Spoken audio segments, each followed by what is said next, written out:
आज हम पढ़ेंगे मास मेजरिंग इंस्ट्रूमेंट के बारे में। मास मेजरिंग इंस्ट्रूमेंट के बारे में सबसे पहले हम पढ़ेंगे फिज़िकल बैलेंस के बारे में।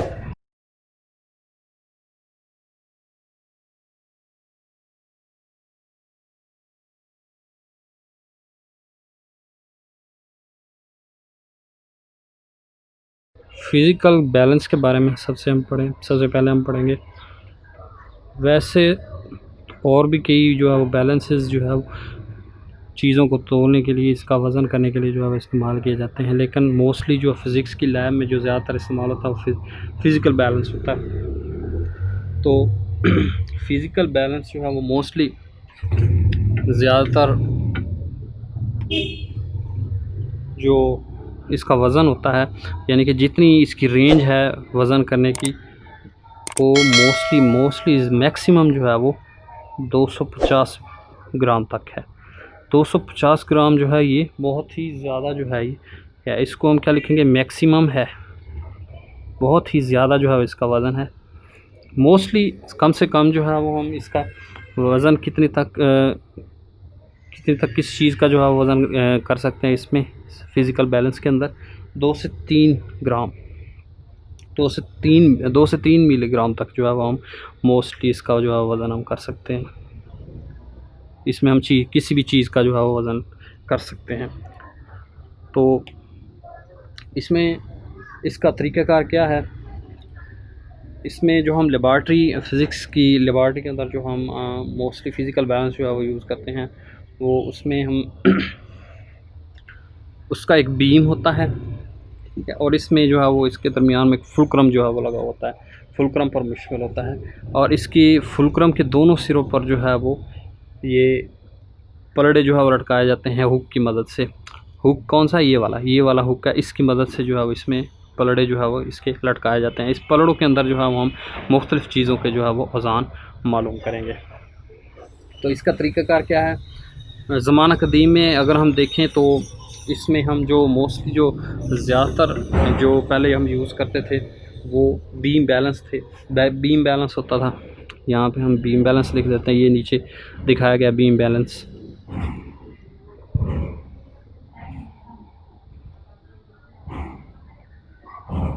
बीम बैलेंस जो है वो मोस्टली ज़्यादातर जो है वो इस्तेमाल होते थे चीज़ों का वज़न जो है वो करने के लिए, ज़माना कदीम में, पिछले ज़माने में, पुराने ज़माने में। और आज भी जो है वो बहुत से जो है वो इलाक़ों में बीम बैलेंस जो है वो ज़्यादातर जो है वो हम देहाती इलाक़ों में इस्तेमाल कर रहे हैं। और इसमें क्या किया जाता है, इसे किस तरह इस्तेमाल किया जाता था कि एक पलड़े में जो है वो हम मुनासिब जो है वो बाट रखे जाते थे, ठीक है ना, और दूसरे पलड़े में जो है वो जिस चीज़ का वज़न करना होता था वो जो है वो चीज़ रखी जाती थी। तो दोनों जो है वो जब बराबर हो जाते थे तो तब हमें जो है वो हम उस चीज़ का जो है वज़न मालूम कर लेते थे। यानी कि दोनों जो है वो बराबर पलड़े जो है वो होने चाहिए, तब जाके हमें उस चीज़ का जो है वो वज़न का पता चलेगा कि ये कितनी थी। तो आजकल जो है वो मुख्तलिफ़ किस्म के मैकेनिकल और इलेक्ट्रॉनिक बैलेंस जो है वो इस्तेमाल हो रहे हैं मुख्तलिफ़ दुकानों पर, चाहे वो किराने की दुकान ले लें या मिठाई की दुकान ले लें, ठीक है ना, वहाँ पे मोस्टली जो है ज़्यादातर इलेक्ट्रॉनिक बैलेंस जो है वो यूज़ किए जा रहे हैं, ठीक है ना। और बी बैलेंस जो है वो कदीम जो है वो ज़माने में यूज़ किए जाते थे। तो चूँकि हम पढ़ रहे हैं फ़िज़िकल बैलेंस के बारे में, इसका हम तरीक़ेकार देख लेते हैं कि इसको हम कैसे जो है वो इस्तेमाल करते हैं। सबसे पहले जो है वो लेवलिंग स्क्रू जो है वो हम इसकी मदद से हम क्या करेंगे, इसके लेवल को जो है वो सेट करेंगे, और लेवल ऊपर वाले हिस्से के लेवल को सेट करेंगे। और लेवल जो है वो हम किस चीज़ की मदद से हम ज़ाहिर करेंगे, ये प्लम्ब लाइन की मदद से जो है ये हमें लेवल इसका जो है वो ज़ाहिर हो। या अगर बिल्कुल सीधा हो जाएगा तो हमें पता चल जाएगा कि बिल्कुल जो है वो इसका लेवल सही हो गया है। इसको हम जो है वो एडजस्ट करेंगे उसके मुताबिक। और दूसरे नंबर पे क्या होता है कि अरेस्टिंग नॉब, ये अरेस्टिंग नॉब को सबसे पहले जो है वो हम क्लॉकवाइज डायरेक्शन में जो है वो घुमाएंगे, ठीक है ना। घुमाने से क्या होगा कि बीम जो है वो ऊपर जो है वो उठेगा। तो जब बीम ऊपर की तरफ उठेगा तो हम क्या करेंगे, इसकी किनारों पर इसके किनारों पर मौजूद जो ये मुतवाज़न करने वाले जो ये पेन रखे हुए हैं, इनको हम पेन का नाम दे देते हैं, ठीक है। तो उनको हम ये इसके अंदर जो स्केल के ऊपर जो सुई ज़ाहिर है उसको हम जो है वो इसकी मदद से हम ज़ीरो पर जो है वो लेकर आएंगे। उसके बाद हम क्या करेंगे, अरेस्टिंग नॉब को एंटी क्लॉकवाइज डायरेक्शन में यानी कि वापस जो है वो इसको लेकर आएंगे। तो ये जो उसको हम वापस जो है वो उसी डायरेक्शन पहली वाली सिमत में जो है वो लेकर आएंगे, यानी कि वापस जो है वो इन पेन को किनारों के ऊपर, इसके ऊपर सारों के ऊपर जो है वो रख देंगे, ताकि इसके अंदर हम कोई वज़न जो है वो डाल सके, या जिस चीज़ की जो है वो वज़न हमने मालूम करना होता है वो हम इसमें डाल सकें। तो सबसे पहले हम क्या करेंगे कि बायां पलड़ा ये वाला है, इसमें हम जिस चीज़ का वज़न करना होता है वो हम इसमें जो है वो डाल लेंगे, ठीक है। तो उसके बाद हम क्या करेंगे, जिस चीज़ का हमने वज़न मालूम करना होता है, ठीक है ना, तो उसको हम क्या करेंगे,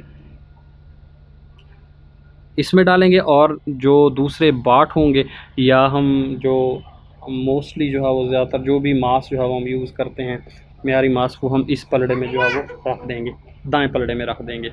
उसके बाद हम क्या करेंगे, बीम को ऊपर की तरफ जो उठाएंगे, जिसकी वजह से ये पलड़े भी ऊपर की तरफ जो है वो उड़ जाएंगे। तो हम देखेंगे कि आया कि सुई जो है ये कहाँ पर आ रही है। अगर सुई फिर भी जो है वो ज़ीरो पर ना आए तो हम क्या करेंगे, तो हम जो दायां पलड़ा है उसमें हम जो है वो मुनासिब जो है वो रद्द बदल करेंगे। जो हम बाट जो हमने रखे थे उसमें हम जो है वो मुनासिब रद्द बदल जो है वो करेंगे, ताकि दूसरी तरफ जो मेयारी जो चीज़ है जिसका हमने वज़न मालूम करना होता है वो जो है उसका सही तरीके से जो है वज़न मालूम हो सके। तो उसको हम क्या करेंगे, मुनासिब रद्द बदल करेंगे। तो जब रद्द बदल करेंगे तो सुई जो है वो सिफ़र पर जो है वो आके रुक जाएगी। तो उसके बाद क्या करेंगे, दाएं पलड़े में जो मास होगा, ठीक है ना, उसका जो वज़न होगा या मास होगा वो हम नोट करेंगे। तो इसके अंदर जो मौजूद मास होगा, इसके अंदर और इसके अंदर जो मौजूद मास होगा, दोनों का एक मजमुआ जो है वो एक दूसरे के बराबर होगा। तो हमने जो चीज़ डाली थी, जिस चीज़ का हमने वज़न मालूम करना था, वो जो है वो उससे हम जो है वो उसका वज़न मालूम कर लेते हैं, आसानी के साथ जो है वो मालूम हो जाता है इससे वज़न, अगर वो दोनों पलड़े जो है वो एक दूसरे के बराबर आ जाएं, जिसके अंदर हमने जो मेयारी चीज़ डाली थी वो भी और जिसके अंदर हमने बाट डाले थे वो भी, अगर दोनों बराबर हो जाएं तो उसका वज़न जो है वो उसके एक पलड़े के अंदर मौजूद जो बाट थी उसका वज़न और दूसरे पलड़े के अंदर मौजूद जो चीज़ थी जिसका हमने वज़न मालूम करना था, दोनों जो है वो बराबर हो जाएंगे। और जिस चीज़ का हमने वज़न मालूम करना था उसका वज़न भी हमें जो है वो मालूम हो जाएगा क्या है कि इसका कितना वज़न था। तो आज हमने पढ़ा है फिज़िकल बैलेंस और बीम बैलेंस के बारे में।